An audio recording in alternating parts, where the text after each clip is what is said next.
Hai guys, bertemu lagi bersama saya Maulida Julianti, dari Politeknik Negeri Samarinda, Prodi Keuangan dan Perbankan. Kali ini kita akan membahas bab 3 tentang hukum perusahaan. Pengertian perusahaan. Perusahaan atau perkumpulan adalah induk atau bentuk asal dari segala bentuk persekutuan yang bergerak dalam dunia bisnis atau dunia usaha. Ada 4 unsur dominan perkumpulan. 1. Adanya kepentingan bersama. 2. Adanya kehendak bersama. 3. Adanya tujuan bersama. Dan yang terakhir 4. Adanya kerjasama. Berdasarkan status hukumnya perkumpulan dibedakan atas. 1. Perkumpulan yang berbadan hukum. 2. Perkumpulan yang tidak berbadan hukum. Dan yang ini adalah berdasarkan kepemilikan. 1. Dimiliki satu orang, perusahaan perorangan. 2. Dimiliki oleh beberapa orang, seperti halnya perserikatan perdata, firma, CV. 3. Dimiliki oleh negara yang disebut dengan perusahaan negara. Kewajiban orang menjalankan perusahaan.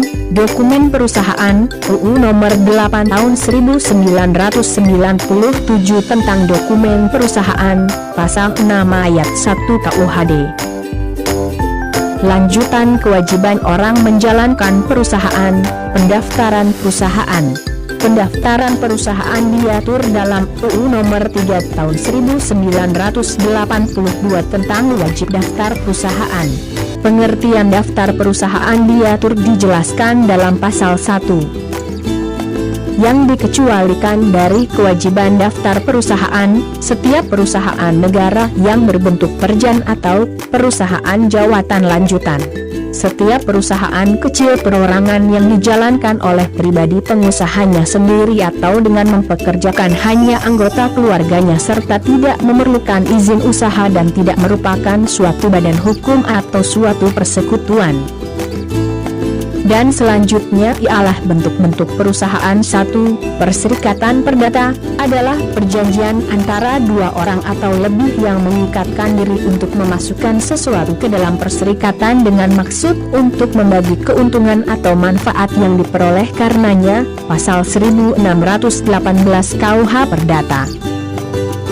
Lanjutan 2. Persekutuan firma atau FA atau partnership dari bahasa Inggris adalah tiap-tiap perserikatan perdata yang didirikan untuk menjalankan perusahaan dengan nama bersama, pasal 16 KUHD. Lanjutan. Firma merupakan perserikatan perdata khusus, yaitu dapat memakai nama bersama, mengenal sistem pertanggungjawaban pribadi untuk semua. 3. Persekutuan komanditer CV atau limited partnership adalah persekutuan antara seorang atau lebih sekutu yang bertanggung jawab secara pribadi untuk seluruhnya pada satu pihak, dan seorang atau lebih sekutu yang hanya menyerahkan uang (shares) pada pihak lain. Lanjutan. Persekutuan komanditer berdasarkan pasal 19 sampai dengan 21 KUHD, sekutu kerja atau sekutu komplementer atau sekutu aktif atau sekutu pengurus, sekutu tidak kerja atau sekutu komanditer atau sekutu pasif atau sekutu diam.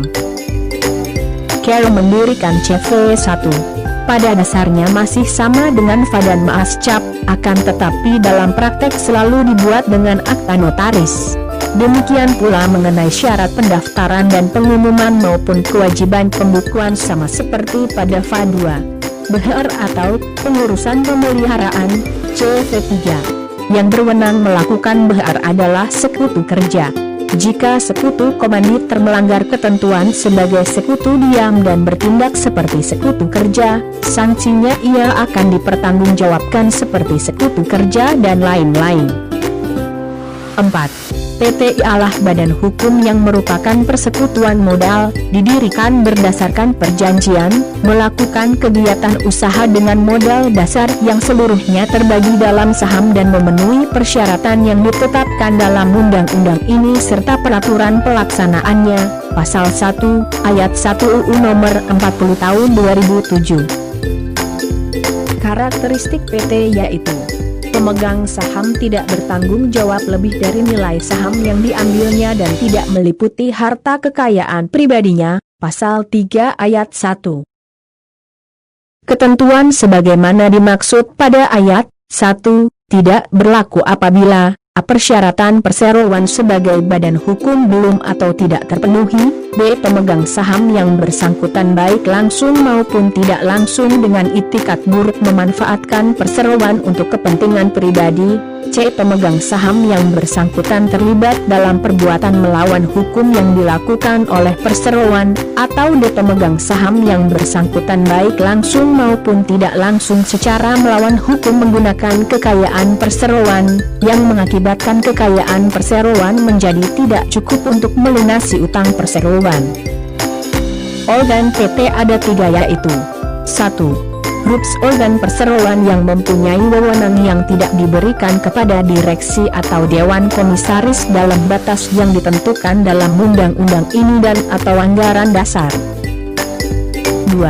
Direksi adalah organ perseroan yang berwenang dan bertanggung jawab penuh atas pengurusan perseroan untuk kepentingan perseroan, sesuai dengan maksud dan tujuan perseroan serta mewakili perseroan, baik di dalam maupun di luar pengadilan sesuai dengan ketentuan anggaran dasar. 3. Komisaris adalah organ perseroan yang bertugas melakukan pengawasan secara umum dan atau khusus sesuai dengan anggaran dasar serta memberi nasihat kepada direksi. Baiklah teman-teman, sekian pembahasan tentang bab 3, semoga ada manfaat buat teman-teman semua. Bila ada kurangnya saya mohon maaf. Terima kasih telah menonton video ini, like, subscribe dan share ya.